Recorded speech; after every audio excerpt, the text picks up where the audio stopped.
Tere! Mina olen funktsionaalse toitumise terapeut Eliisa Lukk. Olemegi jõudnud juba 4. Eesti Toitumisteraapia Assotsiatsiooni kevadkooli lühiloenguni. Räägime migreenist ja mida saame toitumisega migreeni korral teha enda heaks. Migreen on peavalude üks sageli esinevamaid tüüpe, olles pinge peavalude järel teisel kohal. Migreen on ka üks sagedamini esinev neuroloogiline haigus ja Eestis kannatab migreeni all koguni 17,7% täiskasvanutest. Ja naistel esineb migreeni sagedamini kui meestel. Migreeni põhiliseks sümptomiks on pulseeriv, tihti ühepoolne, episoodiline peavalu, millega sageli kaasneb ka iiveldustunne. Ja migreeni korral reageerivad veresooned ja närvid välistele ärritustele, mis vallandavad migreeni hoo. Ja need välised ärritused võivad olla näiteks stress või pingelangus. Näiteks võib migreeni hoog tekkida stressi lahenemisjärgus, näiteks nii-öelda nädalalõpu migreen või siis migreen pärast pingelist koosolekut. Need teguriteks võivad olla ilmamuutused, näiteks siis kuum ilm, üle- või alamagamine, ületreening, tugevad lõhnad, näiteks sigarisuits, alkohol, aga ka toit ja toitumisviis. Ja vaatamata sellele, et on olemas mitmeid raviviise migreeni peavalude raviks, ei saa kõik märkimisväärset paranemist oma peavalude sageduses ja tugevuses enne, kui on tehtud ka korrektuure oma elustiilis. Ja need elustiili faktorid hõlmavad nii unehügieeni, stressiga tegelemist, regulaarset aeroobset liikumist, kuid kindlasti mitte siis migreeni hooajal ja toitumise korrigeerimist. Aga kahjuks on need elustiili faktorid tihti alatähtsustatud või ei tulda üldse selle pealegi, et need võiksid kuidagi rolli mängida.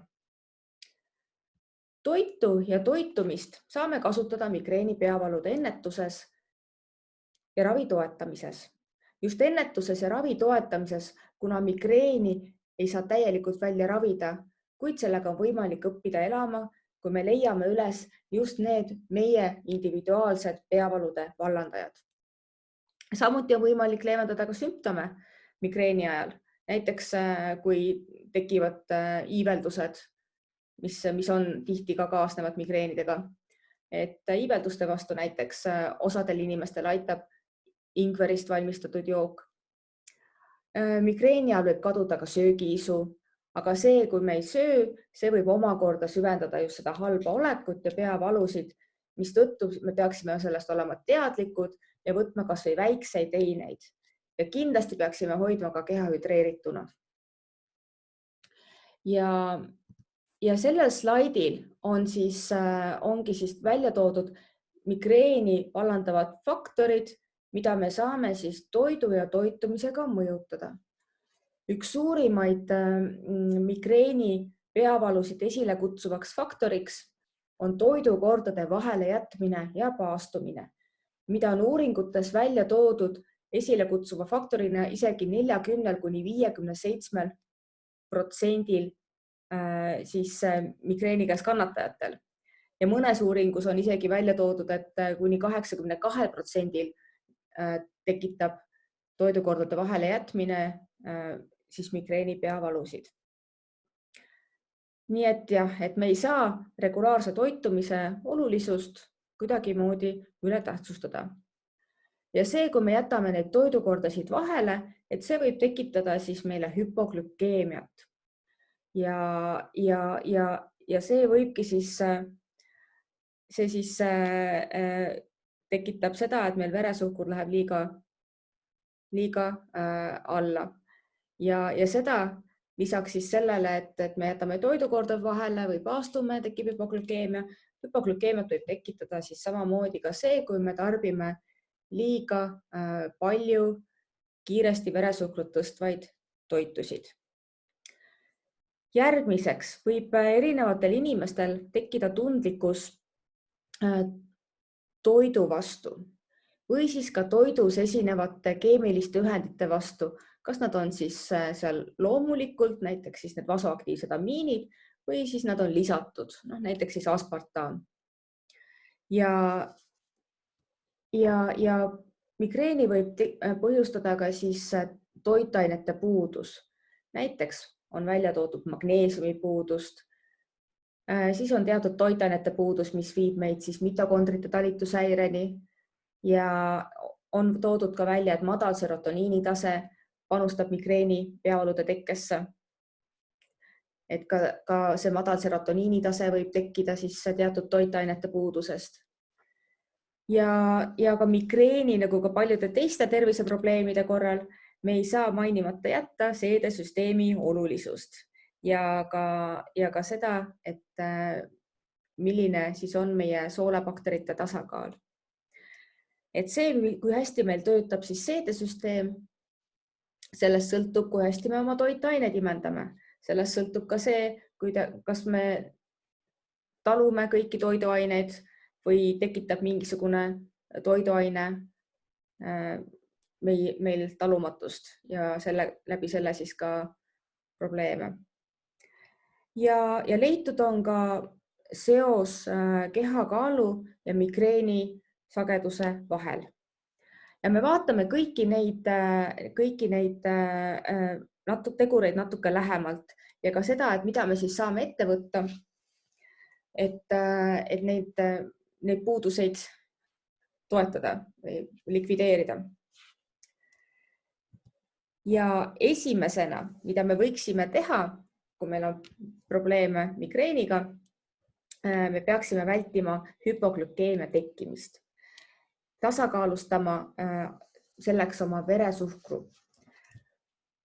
Kuigi hüpoglükeemia ja migreeni seoseid on uuritud juba üle poole sajandi, pole endiselt selge, miks see tekitab meil peavalusid, et millised on need mehhanismid. Kuid on siis teada, et hüpoglükeemia on üks potentsiaalsemaid migreenihoo vallandajad. Hüpoglükeemiat siis põhjustavad nii toidukordade vahele jätmine, nälgimine kui ka kiirete süsivesikute rohke tarbimine. Ja see kiirete süsivesikute rohke tarbimine põhjustab siis veresuhkru kiire tõusu, millele vastuseks paisatakse verre rohkesti insuliini, mis viib glükoosi verest rakkudesse ja tingib veresuhkru kiire languse. Paljud inimesed on niisuguse languse suhtes tundlikud. Seega, mida on siis vaja teha? On vaja regulaarseid toidukordasid, tagada, et igal toidukorral oleksid olemas kõik põhitoitained, süsivesikud, valgud, rasvad. Ja kolmandaks, me peame valima õiged süsivesikud, mis veresuhkrut liiga kiiresti ei tõstaks. Nagu öeldud, hüpoglükeemia vältimiseks tuleks süüa regulaarselt 3 põhitoidukorda ja võtta toidukordade vahele ka vahepalad. Ja on väga tavapärane, et süüakse väike hommikusöök või piirdutakse isegi ainult kohviga. Lõunasöök jäetakse vahele ja korralik toidukord on alles õhtul. Selleks ajaks on veresuhkur madal ja keha nõuab kohest kiiret energialaengut ja seda just siis kiirete süsivesikute näol. Ja sellises olukorras on meil väga raske teha tervislikke toiduvalikuid või valmistada siis täisväärtuslikku õhtusööki. Ja kiirete süsivesikute tarbimine võib jällegi siis taaskord põhjustada veresuhkru liiga kiire tõusu ja kiire languse sinna järgi, millele siis paljud on tundlikud. Ja see võib siis tekitada ka meeleoluhäireid. Nii, ja kindlasti, mis siis nende toidukordade vahepeal peaks olema söömisest pausid. Isegi ka närimiskummi närimine võib migreenide puhul olla vastunäidustatud. Et on küll väga väiksed uuringud, aga mis siiski annab väikse viite, et on leitud, et kui pidevalt närimiskummi närida, võib tekkida pingepeavalud või siis migreeni peavalud. Et ühelt poolt võib see siis, miks see mõjutab siis peavalude teket, et see paneb pinge alla lõualuu ja sellega siis panustab peavalu tekkesse ja teisalt, et närimiskummid tihti sisaldavad väga palju kunstlikke magusaineid, millele paljud inimesed on tundlikud ja reageerides siis sellele näiteks siis peavalude tekkega. et aga kui selline regulaarne toitumine ei ole omane, aga tahaks seda siiski järgi proovida, et äkki see aitabki minul peavalude korral, siis ma soovitan esialgu järgmise päeva toidukorrad endale ette planeerida. Mõelda läbi, millal on võimalik need paus võtta söömise jaoks. Kas ma söön väljas või ma peaksin söögi kaasa võtma? Kui ma võtan söögi kaasa, siis mida ma võiksin kaasa võtta? Ja selline etteplaneerimine aitab siis vältida seda, et kui toidukord on käes, et siis ei oleks lihtsam langetada otsust mitte süüa või haarata siis kõige kergemini kättesaadava kiirtoidu järgi või siis ebatervisliku snäki järgi. Et ette planeerides saame me siis reguleerida oma toiduaegasid kui ka seda, et mida ja kui tervislikult me sööme. Kui meil on nüüd režiim paigas, siis me võiksime siis paika panna ka oma toitude millest need toidukorrad koosnevad ehk et kui tasakaalustatud need toidukorrad on. Et see tähendab, et seda, et igal toidukorral on olemas meil süsivesikud ja nende süsivesikute kõrval me tarbime ka valgurikkaid ja ka siis rasvarikkaid toiduaineid. Ja näiteks siis nagu siin piltide peal on ka siin toodud, et on väga erinev veresuhkru tasakaalu mõttes, kas me sööme õuna niisama või me sööme seda siis näiteks koos pähklitega või kas me sööme puhast saia või me paneme saia peale siis mingi katte, näiteks avokaadomäärde või siis mõne kalalõigu või siis on väga erinev, kas me sööme putru niisama või me sööme pudru peal ka siis seemneid või pähkleid.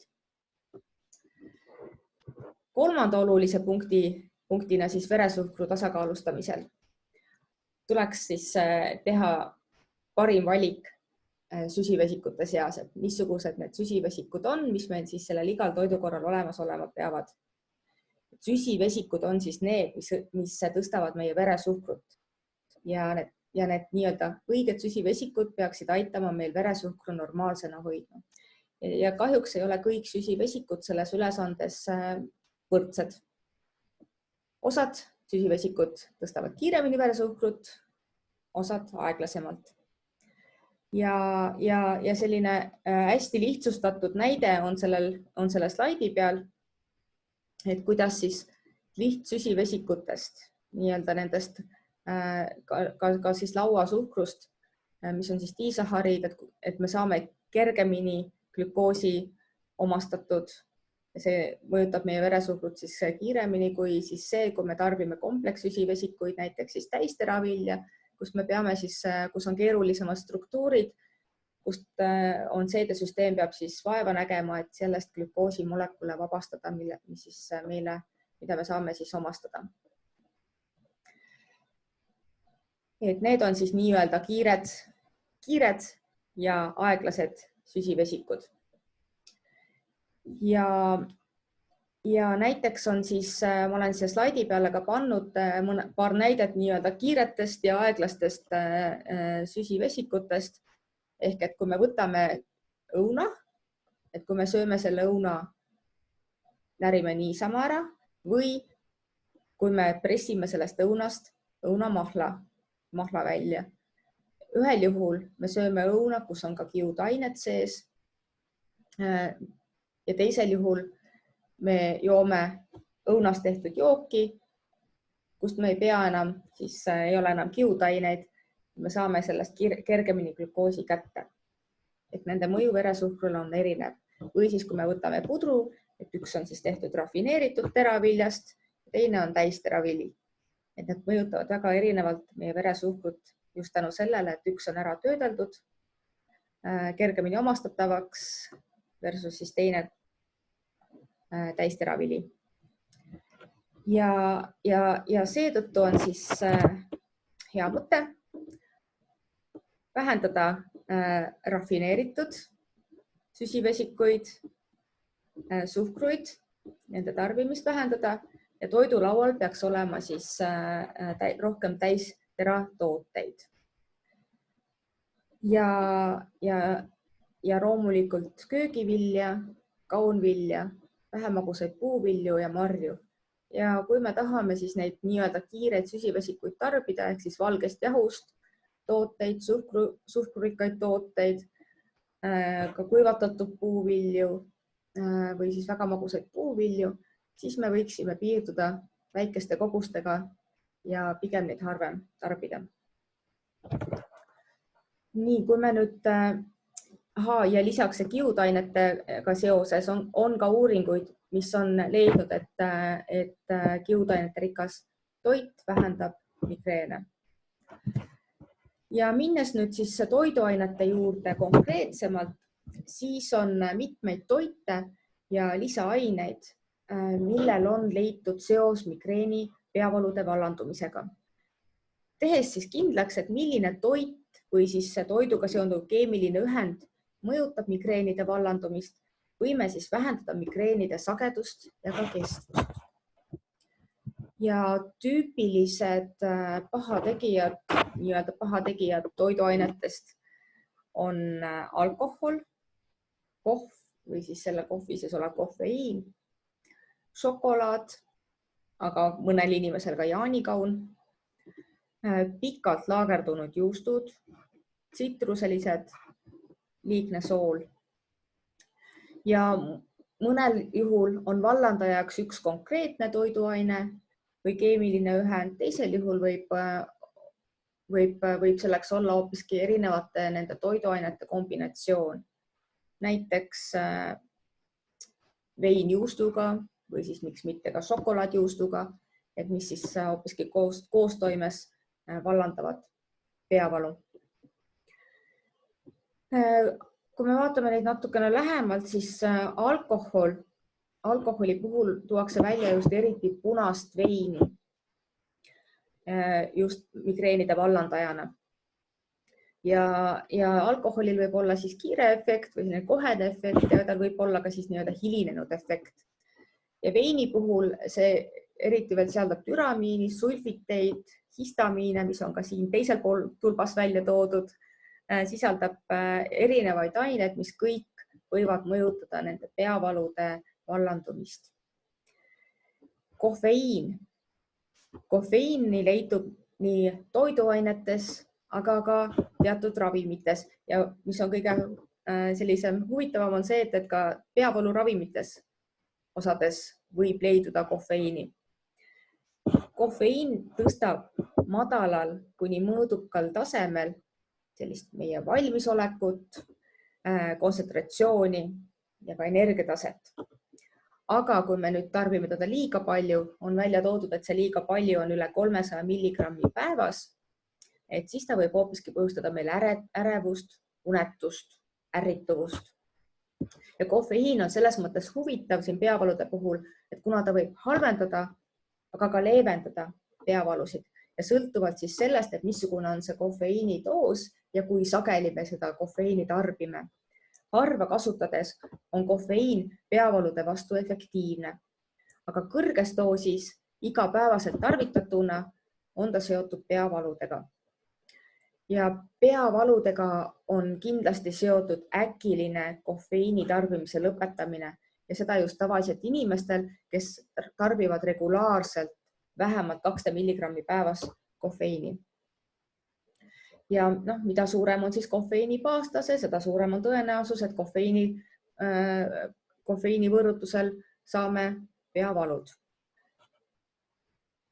Ja seda need peavalusid võib isegi saada tõesti siis, kui me migreeni peavalude all ei kannata.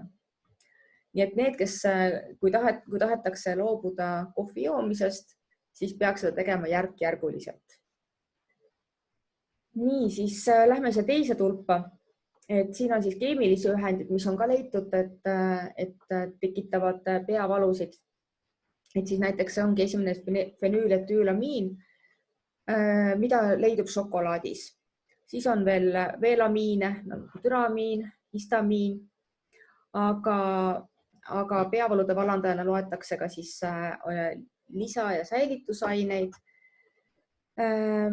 Nendel juhtudel, kui lisa- ja säilitusained peaksid peavalusid tekitama, sel juhul tuleb lihtsalt jälgida väga puhast toitumist, valida väga puhaste lisaainete vabasid toite, mis on aga iseenesest ju väga hea, sest kes meist ikka tahaks tarbida keemilisi ühendeid või õigemini kemikaale siis jah, et näiteks siis maitsetugevdaja, mida maitsetugevdajad näiteks seostatakse ka näiteks siis Hiina toiduga, et Hiina toidust saadava peavaluga. Et aga seda maitsetugevdajaid on ju konservides, lihatoodetes, pooltoodetes, kalatoodetes ja kannab see maitsetugevdaja erinevaid nimetusi pakenditel. Nii, siis on näiteks ka nitraadid ja nitritid, mida siis kasutatakse ka lisaainetena ja mis võivad siis inimestele peavalude tekkesse panustada. Aga nende toiduainete ja keemiliste ühendite puhul tuleks meeles pidada, et kuigi nad võivad vallandada migreeni ühel inimesel, ei pruugi need olla vallandajaks üldsegi teisele inimesele.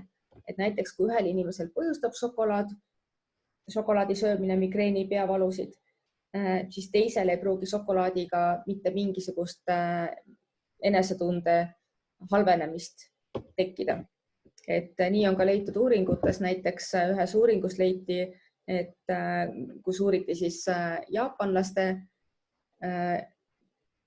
migreeni teket ja toiduseost, et seal leiti, et šokolaad ei ole mitte mingil juhul migreenide vallandaja.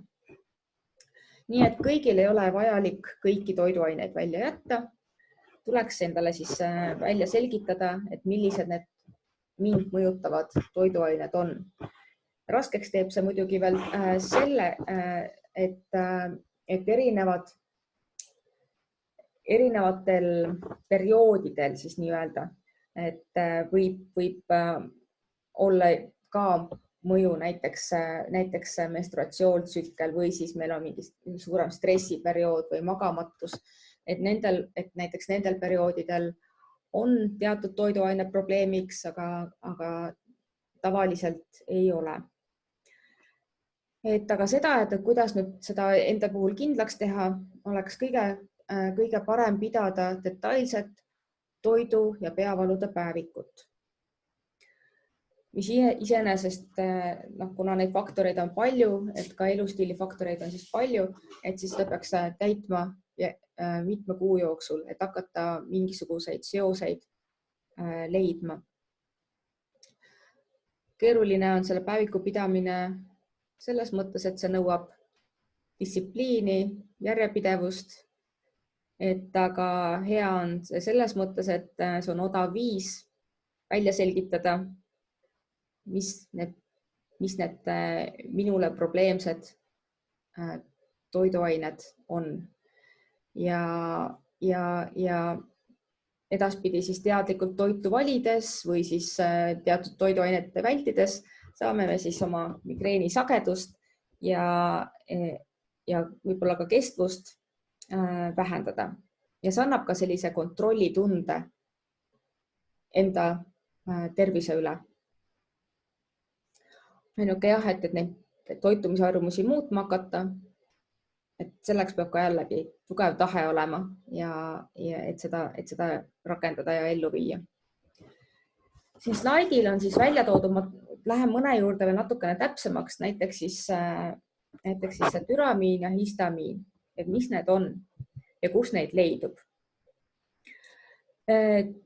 Türamiin on üks amiin, mida me saame aminohappest türosiin. Ja aminohapped on siis teatavasti valkude koostisosad, ehk siis valgulisest toidust me saame siis aminohapet türosiini.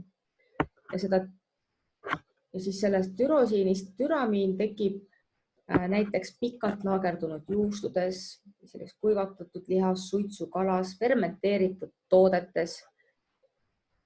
Taga on ka leitud siis tsitruselised, punane vein, õlu, mis sisaldavad ka siis seda türamiini. Ja türamiini vältimiseks me peaksime siis vaatama, et meie lihatooted ja kala, mida me tarbime, oleksid alati värsked. Et me tarbiksime siis neid samal päeval või kui me selle toidu valmistame ja kõike ju ära süüa, siis me siis külmutame selle toidu. Ja üles sulatamise protsess peaks siis taas jälle olema kiire.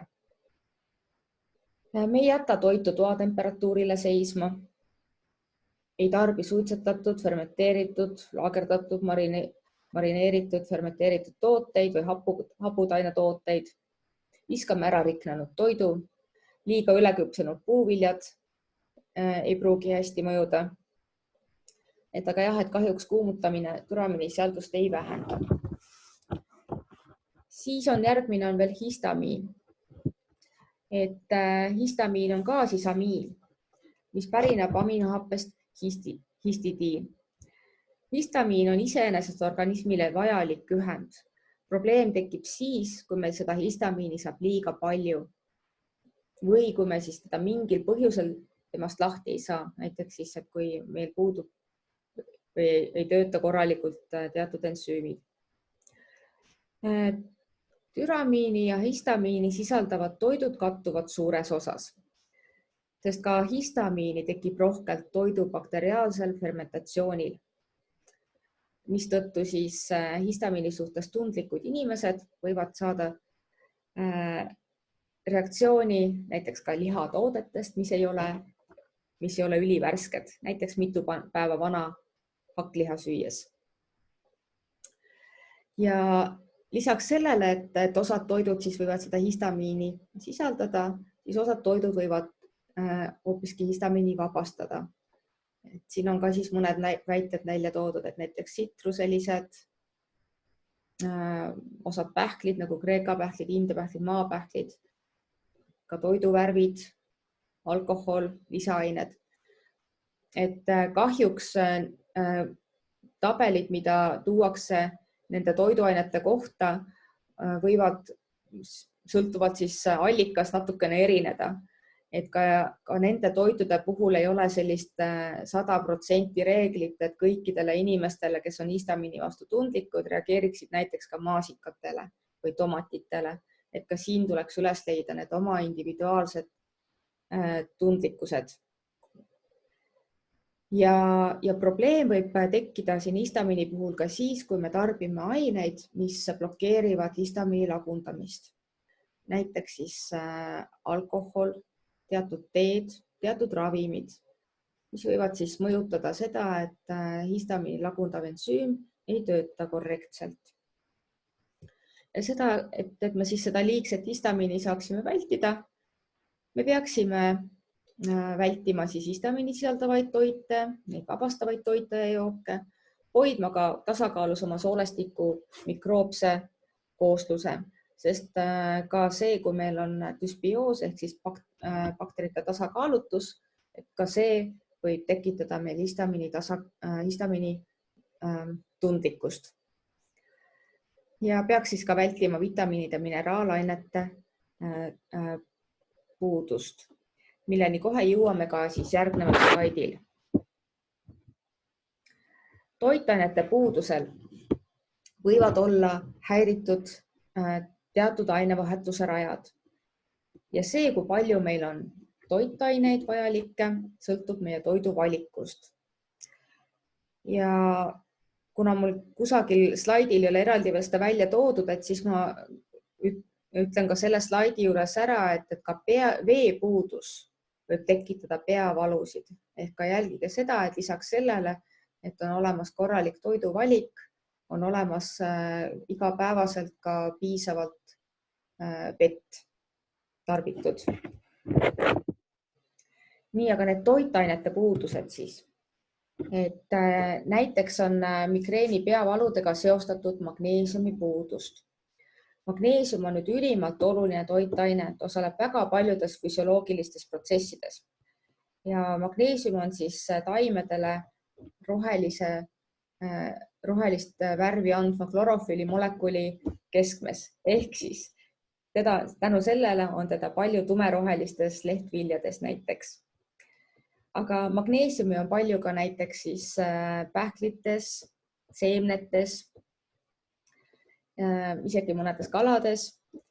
Ja kui me tahaksime endal magneesiumi taset teada, et palju meil teda organismis on, siis me peaksime tegelikult teda määrama raku tasemel. Siis toitainete puudusest veel madal serotoniini tase, ka seda on seostatud migreeniga. Ja serotoniini puhul on siis oluline, et me saaksime piisavalt aminohapet, trüptofaan, aminohapet trüptofaan, mida me aga omastame paremini toitudest, mis ei ole liiga valgurikkad. Ja lisaks on olemas veel ka süsivesikud, et siis me saame seda trüptofaani paremini omastada. Ja lisaks muidugi peavad, et me sellest trüptofaanist siis toodaksime serotoniini, peavad olema veel olemas erinevad vitamiinid, mineraalained. Ja migreeniga seostatakse ka probleeme energia tootmises, mistõttu on leitud, et leevendust võib tuua näiteks riboflaviini, koensüüm Q10, alfa-lipohappe lisandite tarbimine, aga see ei pruugi jällegi olla kõigile abiks. Kahjuks ka kirjanduses on ei ole leitud nendele ühenditele liiga tugevaid tõendeid. Aga kuna mõningal juhul on saadud nendest kasu, et siis ma mainin ka selle koha peal need ära, need toitained. Aga igal juhul, et me saaksime tagada, et me kõik vajalikud toitained kätte saaksime, meil oleks magneesiumit, meil oleks tsinki, meil oleks C-vitamiini, meil oleks vajalikud aminohapped olemas. Et me ei peaks mõtlema konkreetsele, et kuidas üht või teist konkreetset toitainet saada, vaid et me saaksime need kõik kätte, siis me võiksime tõepoolest süüa nii mitmekesiselt, nagu toitumispüramiidid seda meile soovitavad, kus on olemas nii köögiviljad, puuviljad, täisteraviljad, taimsed rasvad, siis ka valguallikad. Et niimoodi võiksime me selle järgi oma toidulaua üles ehitada. Sellest, millist toitu me valime ja kui mitmekesine on just meie taimne toiduvalik, sellest sõltub ka meie mikrobiota kooslus ja seedesüsteemi tervis mõjutab see ka. Miks on oluline rääkida sellest migreeni puhul, sellest, et milline on siis kuidas meie seedesüsteem töötab? Kuna migreeniga on leitud, et seonduvad seedetrakti häired, näiteks siis gastroparees, koolikud, sooleärritussündroom, põletikulised soolehaigused, tsöliaakia. Et siis näiteks koolikud, et on leitud, et need emad, kes kannatavad migreeni all, et nende lastel on sagedamini migreeni. Ja migreeni all kannatavatel lastel on olnud sagedamini koolikuid immikueas.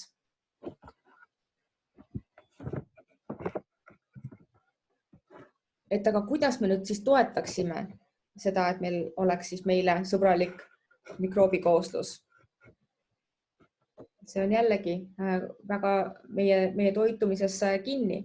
Me võiksime igapäevaselt süüa 6-8 portsjonit köögi- ja puuvilju, vahetama oma rafineeritud teravilja, täisteravilja vastu, suurendada oma kiudainete valikut, vähendame loomse toidu osakaalu, mis enamasti on see, et meil on liiga palju loomseid toiduaineid. Annaksime ka valguallikatena võimaluse taimsetele valguallikatele, näiteks siis kaunviljadele. Vaataksime ka üle, kuidas me oma toitu üldsegi valmistame, kas meil on liiga kõrged temperatuurid, kas me praeme toitu liigselt, et teeme natuke leebemalt süüa. Ja tarbiksime ka probiootilisi toite. Muidugi sel juhul, kui need ei ole migreeni vallandajaks, nagu eelnevatel slaididel oli välja toodud, et bakteriaalselt fermenteeritud tooted võivad osadel inimestel põhjustada migreeni vallandumist. Nii ja viimase soovitusena soovitaksin siis hoida ka kehakaal korras, sest kehakaalu korrigeerimine võib olla asjakohane migreeni krooniliseks kujunemise ennetuses. Ja siinkohal ei olegi lisasoovitusi vaja anda, et kuidas me oma kehakaalu korras hoiame, sest et eelnev veresuhkru tasakaalustamine, see, kuidas me oma tasakaalus mikrobiomi saaksime hoida, taimsete toiduainete valik, see kõik toetab ka seda, et meil on tervislik kehakaal. Loodan väga, et saite mõne mõtte, kuidas oma migreeni peavalusid vähendada. Soovin teile ilusat päeva jätku ja kohtume järgmistel loengutel.